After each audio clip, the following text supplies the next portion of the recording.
పేదల ఆరోగ్యాన్ని కాపాడే సంజీవిని లాంటిది ఆరోగ్యశ్రీ పథకం.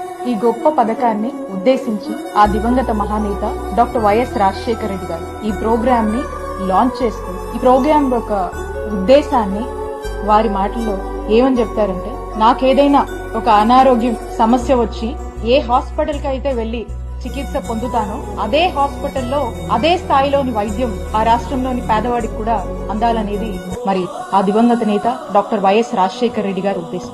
ఆరోగ్యశ్రీ అని చెప్పి కొన్ని లక్షల మందిని వారి యొక్క ప్రాణాన్ని కాపాడినటువంటి కార్యక్రమమే ఈ ఆరోగ్యశ్రీ పథకం.